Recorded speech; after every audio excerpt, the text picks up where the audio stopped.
What am I doing? I'm standing in the House of Commons.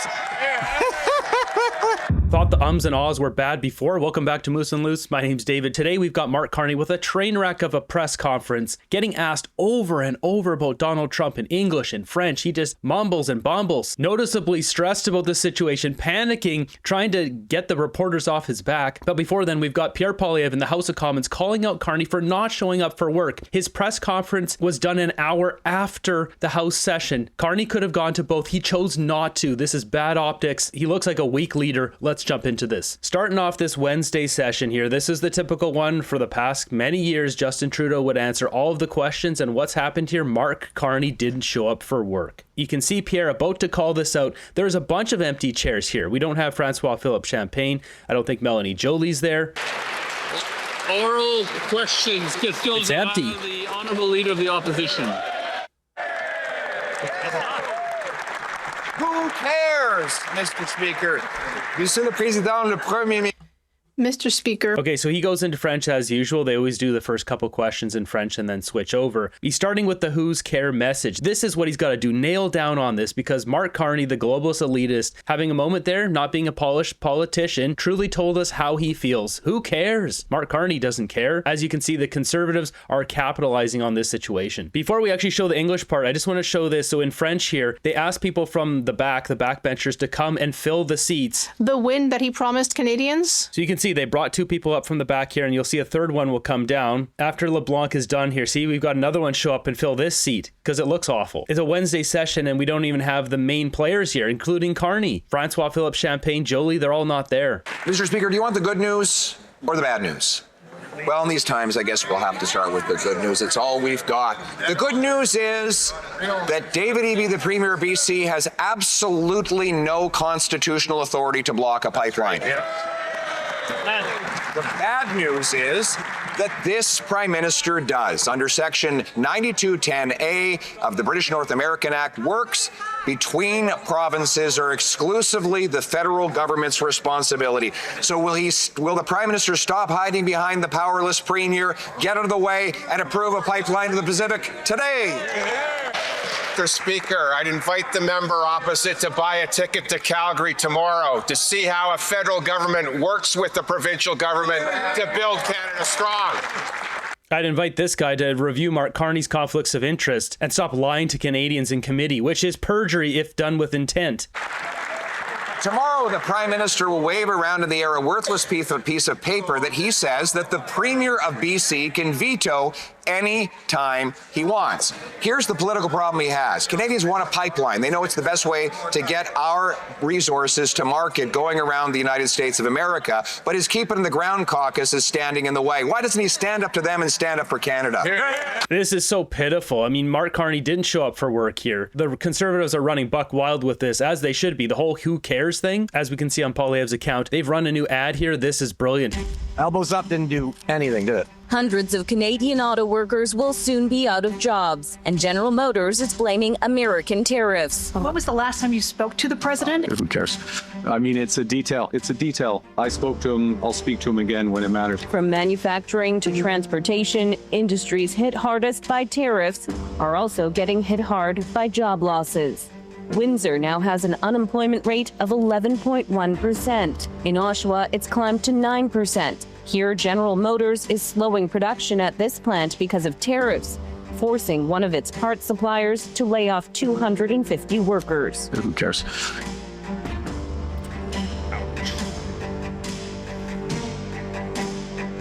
This is a scathing ad. It's very simple to the point, but I mean, it's Mark Carney's own words. Who cares? Well, the Conservatives care to fix these problems, not the Liberals. Maybe the member opposite should explain to his constituents why the Premier of Alberta wants to stand beside our Prime Minister and talk about how to build Canada strong. These are not good replies, man. Daniel Smith is trying to work with the Carney government so Alberta doesn't separate. Yesterday, the Prime Minister claimed that he did not have the power to approve a pipeline. Well, too bad for him.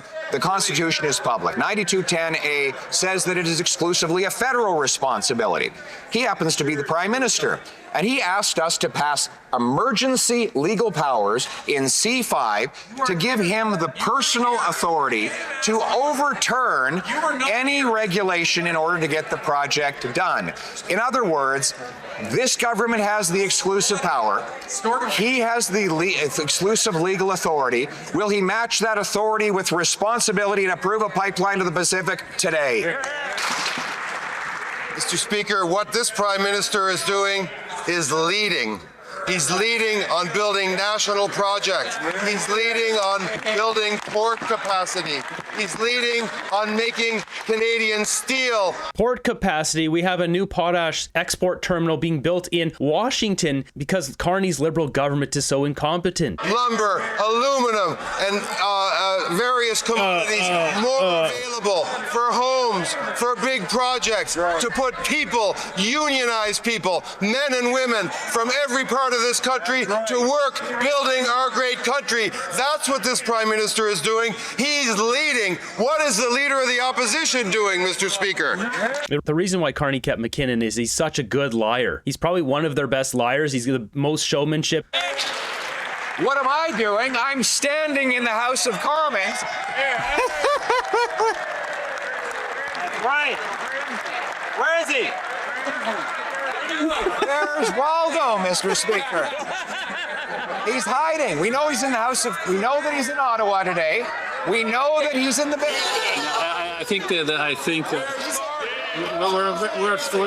we're so close to the line there that we're actually stepping over it. So. No, what's stepping over the line is Mark Carney not showing up for work. It's a Wednesday session. We have all these parliamentarians in the building. We're talking thousands of dollars for an hour of everyone sitting there. It's a big cost to have everyone sitting there, and Carney can't show up. He should be thrown out of office. Mr. Speaker, I think we're finding out that if you're not there, you don't care. Right.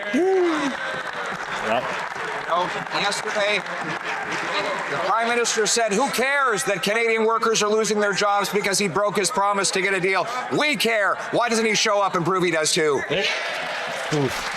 Carney is screwed. This is just going to tank him because he told his truth. He doesn't care. He doesn't care about Canada. He only cares about his stocks. He doesn't like all these reporters asking him questions. He feels he's above everyone. The guy was getting something like $10,000, $15,000 per month as a perk when he was in England as the governor of the Bank of England. He thinks everyone else is a peon. Invite the member opposite to buy a ticket and come to Calgary tomorrow and see who cares.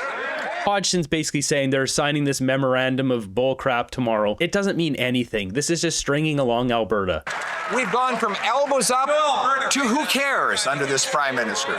Remember, he said he would negotiate a win and he would get a deal by July 21st. Well, still no win, still no deal. He's made concession after concession. He backed down on counter tariffs, on the digital services tax, on the legal action against softwood lumber, and he got nothing in return. Well, one thing. Brookfield, his company, got $80 billion in contracts hand-signed by the president just 20 days after the two met. Is that what he meant when he said he would negotiate a win with Trump? Mr. Speaker, I know it's an inconvenient truth for the Leader of the Opposition that Canada right now, today, has the best deal of any trading partner of the United States.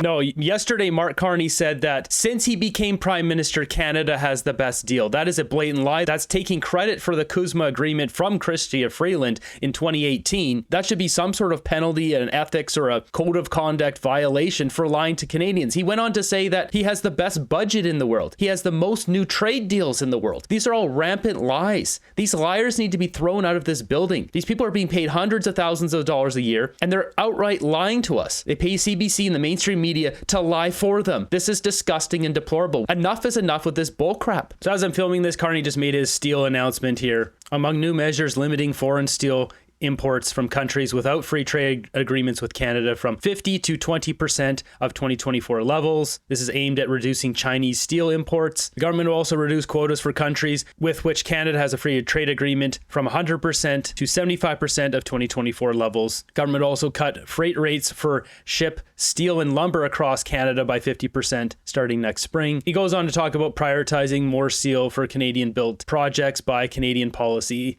This is not going to solve anything. Let's get real. Throughout this press conference, a bunch of softball questions here. And what does he go on to talk about? FIFA. And next week, next week is an important event for Canada because we are one of the co-hosts, as you know, of the World Cup. And I'll be participating alongside President Trump, other co-host, and the FIFA president. There'll be the selections of the countries for the various groups, Canada included. Was that a Freudian slip? Companies? And I should note, this press conference, he could have held this and still showed up in the House of Commons in the same day. This is an hour after the House session. It's not like he didn't show up in the House because of this. And I'll see the president around there. But again, I don't want to over signal thing. This is something I'm trying to, what matters is the negotiations when they re-engage. They haven't re-engaged yet, so that's the fundamental point. Next question. Carney is looking unbelievably weak here. His body language, his confidence, it is weak. He is trying to string this along here. He desperately wants to cash out using Canada as the piggy bank. Something else to note, you can see here, suspect in custody after a Pew Pew event near the White House. We've got 2 National Guard members in critical condition after they were pew-pewed near the White House. So apparently they did get the guy here. Suspect in custody was also pew-pewed, has injuries that are not life-threatening. I'm Lise Bloomberg. Today you've announced tariffs today on the U.S. for the first time, or they'll affect the U.S. for the first time since you pulled back retaliatory tariffs. How do you think this will affect the prospects of a trade deal with the U.S., and are you worried about retaliation? So I think the first thing to say is that what we have done is to put in place adjustments to remissions and tariffs on certain steel derivative products, as you know. And so these are products that, derivatives is a fancy name for products that are substantially comprised of steel. And it is a much more targeted level of that steel than, for example, the United States has done with their steel derivatives, which is quite broad application. The US looks to calculate the proportions in steel. That approach is global. It's global. It's not targeted at the U.S. Okay, so. But it will hit the U.S. And how is Trump going to take this? I don't know, man. Is he trying to stir up something here for another election? Fearmonger some Donald Trump. At the beginning of this press conference, he was doing more of his bull crap he did from the election. Look, we know the world's changing. We know that this decades-long process of our ever closer economic relationship between Canada and the United States has ended. Overall, for the Canadian economy, we estimate that U.S. tariffs and the uncertainty that they're creating will cost Canadians around 1.8% of GDP.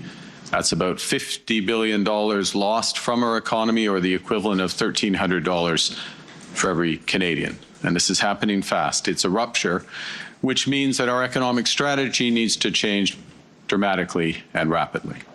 And yet, what did he say about getting a deal with Donald Trump? Who cares? He doesn't care. He's invested in America. He's pushing a green grift to get rich. He doesn't need the jobs in Canada. Who cares? To move our economy from reliance to resilience, and to give ourselves far more than any foreign nation can ever take away. He had to use that slogan again. He's fear-mongering. He's preparing for an election. He knows it's going to be coming here sooner than later. He's going to try the Donald Trump fear-mongering 2.0. I don't think Canadians are going to get duped again on that. So next up, he gets asked about China, because increasing tariffs on China, they're going to retaliate in some way. When it comes to lowering import quotas for foreign steel imports, are you concerned about any potential retaliation from countries like China? Well, I look, we have we've re-engaged with China and in a very positive way, and the starting of a broader discussion of our, amongst other things, our broader trading relationship.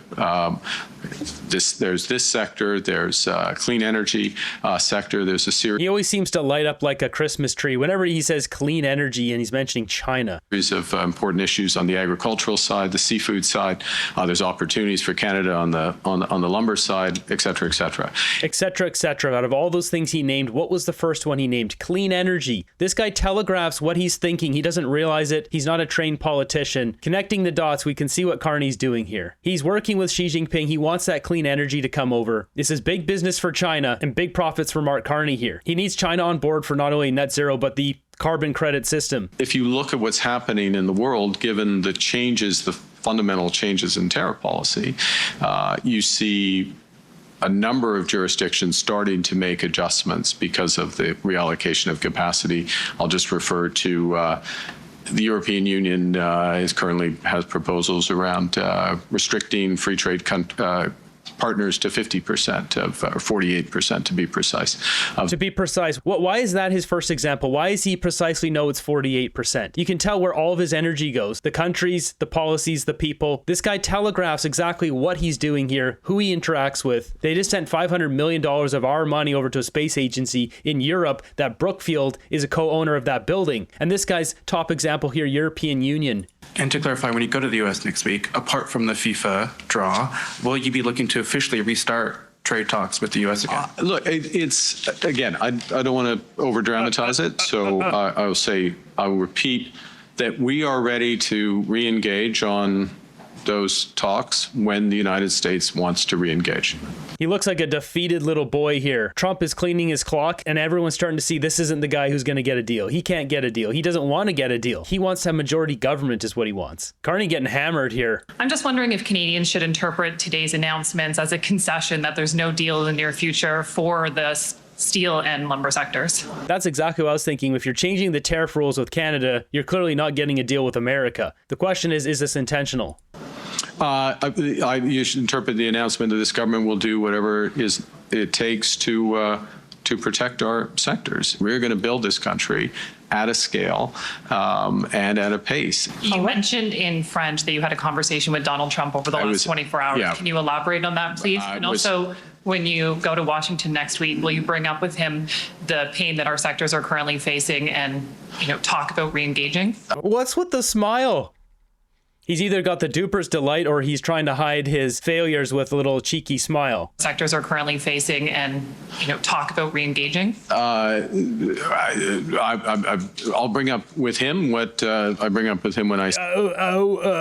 Every time he gets asked about Trump, he just fumbles and bumbles. See him. These are points I do make to him. My exchange with the president yesterday was not newsworthy. So it wasn't about... I just responded to a question, wasn't newsworthy. How's that? Next question. He doesn't want to talk about this, so I'll show you what was said in French. Next week, will you go to the USA? Do you expect to meet Donald Trump? Oui. Yes. There's an event. It's planned to go for the event of the world meeting. We choose our matches, the groups, and selection. Tu m'as compris. You understood. Okay. Yes. We're going to select. This is an absolute train wreck to watch. For the groups, for competition. Then we'll have a conversation. We had yesterday conversation. I had some conversation with him. No. I had a conversation. I went back and forth. But look, this is the kind of thing I didn't want to get drawn into, which is every little exchange. There are substantive meetings and conversations and negotiations, and that's not what I'm alluding to be clear. And next week, next week is an important event for Canada because we are one of the co-hosts, as you know, of the World Cup. So that's where he goes into the whole World Cup thing. This press conference is a disaster.